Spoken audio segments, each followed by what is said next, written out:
There were two survivors on an overturned boat, and Senator Cotton's description of it is simply not accurate. When they were finally taken out, they weren't trying to flip the boat over. The boat was clearly incapacitated. A tiny portion of it remained captured. Hey, my name is Vincent Jeffrey, and this is the Workers' Rights Platform. We are broadcasting live on the Workers' Rights Network. Whilst we are here in Trinidad and Tobago clinging to party, the American citizens and the entire country is clinging to truth. Now, there was an incident where the second strike, a matter of fact, that the American media is constantly classifying as drug boats taking place within our country and a war on drugs. When they are saying, hey, it really had no war in Trinidad, neither Venezuela, they are not aggressive. They are actually classifying it as such, as they invade Venezuela for its resources. Let's be brutally honest about it. Let's be brutally honest about it. And everybody that involved, including Kamla Prasad Bisesa, that have been aiding the U.S. government to do these type of things, they are going to feel the full brunt of the law. I know Kamla may be telling herself that, I might die before that happens. But God does give people like oil long life. Yeah, God does give oil long life. So don't feel it could just happen just like that. Or just feeling to belch a little bit. But anyway, and the US media that would have break down this from a different perspective that I believe the Trinidad and Tobago audience and via the Caribbean is going to benefit from listening to what is actually being said. Trust what I'm saying. Everybody started double down on what is taking place within the country and within the region. Even coming from outside. Kamla Prasad Bisesa days is numbered. Even the UNC. And what they are saying that would have struck me that is murder. They didn't call it no war. They say it's anytime you feel that there is a war between the US and Venezuela, that is US media manipulation. There is no war.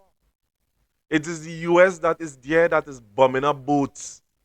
And what was disturbing about this whole thing is that this picture here, let me put it up.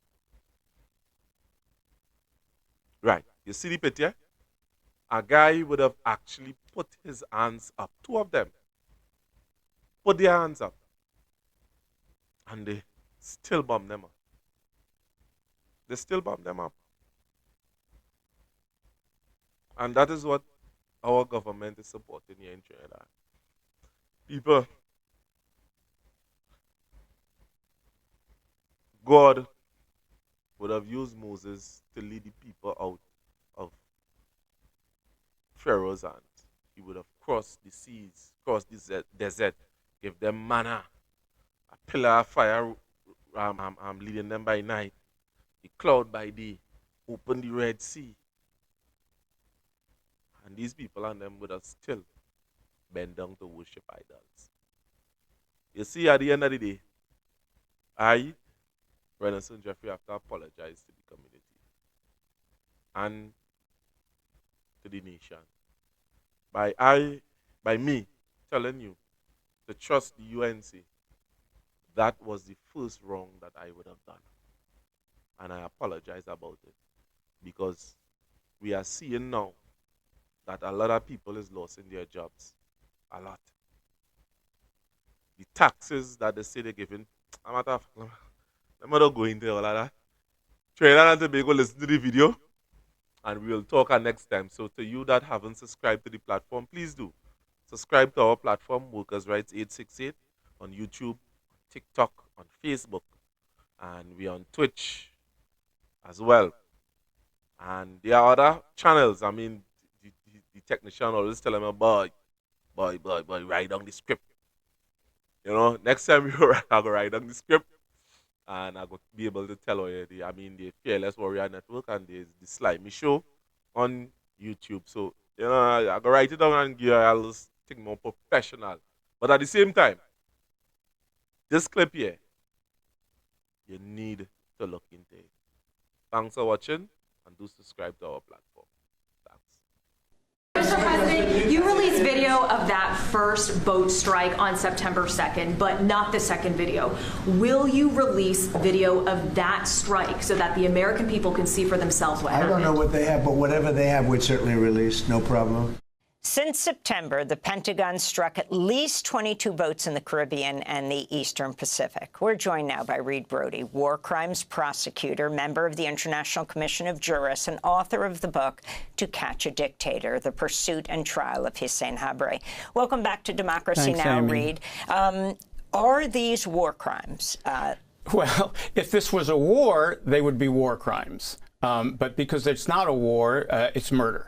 I mean, in order to have a war, you need to be actually fighting against either another country or an organized armed group.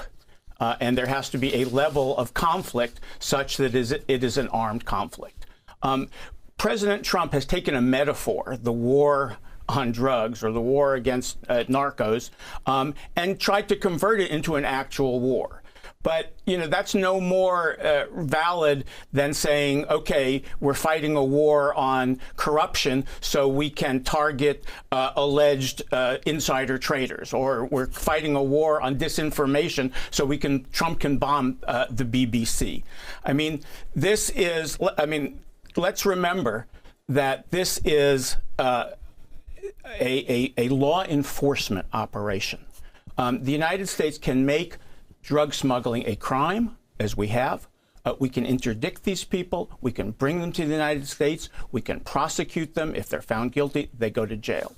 What we can't do, however, is just go around the world dropping bombs on ships and on people without any evidence of any wrongdoing, without any trial, and without any evidence that they are posing a threat to anybody.